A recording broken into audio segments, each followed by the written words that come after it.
था, राम जी ने क्या किया था, माँ को जगाया था, उस पूजा किया था। तो इस मतलब पंचमी के दिन माँ का पहले उसको बोधन करके माँ को जगाया जाता है। ठीक है,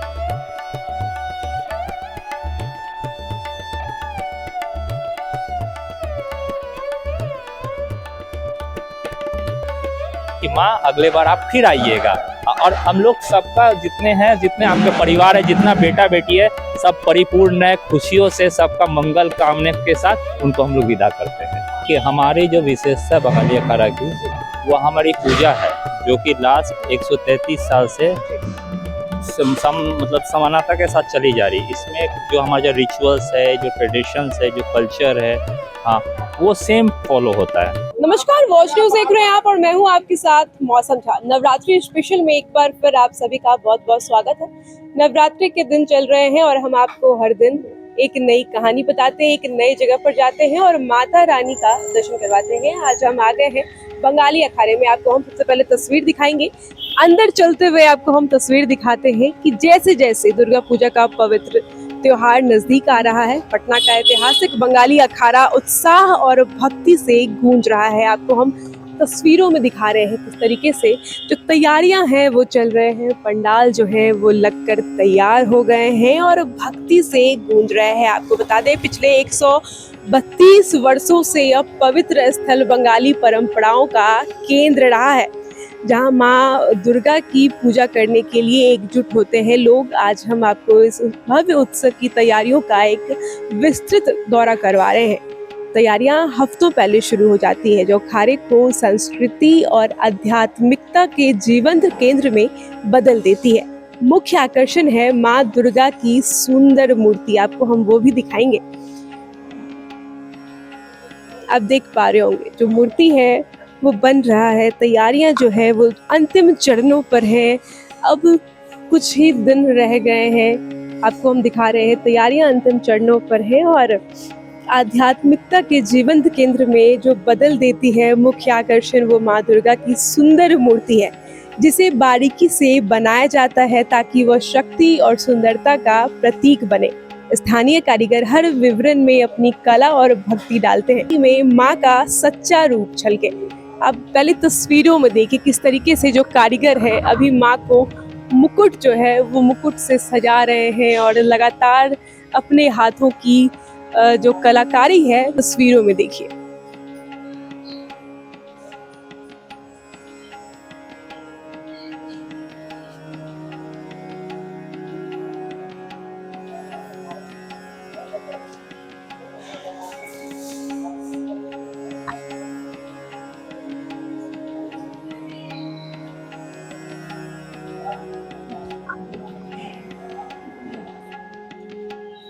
तो देखा आपने, अब हम यहाँ के जो प्रमुख हैं संयोजक, उनसे भी जुड़ने की कोशिश करेंगे और उनसे जानेंगे कि यहाँ का जो परंपरा है, जो जिस बंगाली परंपरा से यहाँ पे पूजा होती है, उसका क्या विशेषता है और कैसे क्या पूजा होती है। पहला दिन से दशमी तक की बात हम यहाँ पे जानेंगे। जॉयदीप मुखर्जी हमारे साथ है, जो यहाँ के प्रमुख आयोजक हैं। सर, इस बार क्या कुछ विशेष हो रहा है ये बताएं। देखिए कि हमारी जो विशेषता बंगाली अखाड़ा की, वो हमारी पूजा है, जो कि लास्ट 133 साल से मतलब समानता के साथ चली जा रही। इसमें जो हमारा जो रिचुअल्स है, जो ट्रेडिशंस है, जो कल्चर है, हाँ, वो सेम फॉलो होता है।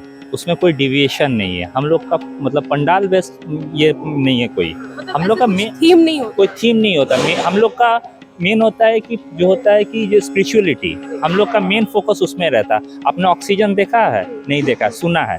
तो अगर आप यहाँ आके हाँ आपको फील कर सकते हो, तो ये वो जगह है, क्योंकि 133 साल से यहाँ पे वो पूजा हो रही है, तो वो डिविनिटी के साथ होती है। तो आप अगर स्पिरिचुअलिटी के साथ जैसे मंदिर जाते हो ना, तो आपको ये यहाँ पे वही चीज मिलेगी। भावनात्मक है काफी। अच्छा, मूर्ति की बात की जाए तो मूर्तिकार कहाँ से आते हैं? मूर्तिकार कृष्णनगर से आते हैं और वो सेम जनरेशन जो हाँ 133 साल पहले बनाए थे, 1893 में इस्टेब्लिश। ये अगर बोला जाए तो पटना का सबसे पुराना कम्युनिटी पूजा है और सेम उसी पैटर्न में उन्हीं के जो जनरेशन चल रहा है, उसी के इनहेरिट अभी भी बना रहे। सेम जनरेशन, हाँ, सेम जनरेशन उसको बना रहे हैं। मतलब कुछ मूर्तिकार चीजें नहीं हैं, हाँ कुछ सेम सब वही है हाँ फोर फादर ग्रैंड फादर्स फिर उसके उनके बेटे फिर उनके बेटे अब उनके बेटे मतलब वो लीनियर चला जा रहा है। मूर्ति की बात करें तो कितनी फीट की मूर्ति होती है इस बार, कुछ बड़ा या छोटा? नहीं एकदम सेम 12 फीट की मूर्ति है 12 से 14 फीट की मूर्ति रहती है। और माँ के श्रृंगार की बात करें तो इस बार क्या कुछ देखिए, खास है? श्रृंगार- साड़ी कहाँ से आया है? सिंगर कलकत्ता ये आपका साड़ी कलकत्ता से आती है हाँ कलकत्ता से आती है। और ये साज होता है ये आपका ढाकेर साज बोला जाता है मतलब पूरा थर्मोकॉल का साज होता है। तो ये भी आपका वो चंदन नगर का जो स्पेशल साज होता है वो वहाँ से लाया था इसके। तो पर बंगाली परंपरा से पूजा की जाती है, क्या उसमें खास होता है पहले दिन से अगर 10वीं तक की बात? देखिए मैं बताता हूँ जैसे पंचमी को माँ का बोधन किया जाता है। जैसे माँ अभी विश्राम कर रही है जैसे अकाल बोधन इसको कहा जाता है। राम जी ने क्या किया था माँ को जगाया था उस समय पूजा किया था। तो इस मतलब पंचमी के दिन माँ का पहले उसको बोधन करके माँ को जगाया जाता है ठीक है। षष्ठी को अधिवास किया जाता है। अधिवास में माँ का आह्वान किया जाता है माँ आप यहाँ आके विराजमान हुई है। उसका सप्तमी को प्राण प्रतिष्ठा किया जाता है ठीक है। और उसके बाद यहाँ पे जो केला का एक मतलब पेड़ के साथ इसको इनको नहलाने लिया जाता है। नहला के यहाँ पे स्थापित किया जाता है। उसमें नव पत्रिका बोला जाता है उसको मतलब माँ का जो 9 रूप है 9 पेड़ का पत्ता उसमें रहता है उसको उसके साथ वहाँ रखा जाता है जिसकी पूजा की जाती है। ये हो गया। इसके बाद आप आते हैं सन अष्टमी को। तो अष्टमी के में हम लोग का कुमारी पूजा होता है जहाँ पे हम लोग कुमारी रूप में माँ की पूजा करते हैं। उसका संधि पूजा। संधि पूजा देखिए 2 तरह से होता है। बहुत आदमी जानता है कि जब अष्टमी और नवमी का मिलन होता है उसको संधि पूजा कहते हैं। लेकिन एक और भी का ये है कि जैसे जिस समय आपका संधि पूजा के समय ही जब आपका राम जी पूजा कर रहे थे आपका रावण जी के लिए वहाँ पे जी मतलब विजय के लिए। तो जब 107 फूल देने के बाद जब 108वां फूल नहीं मिला तो वो अपना आँख निकाल के दे रहे थे क्योंकि वो नीला कलर का था। तो उस समय वो माँ प्रकट हुई थी उनको वरदान दी थी कि नहीं तुम विजय हो।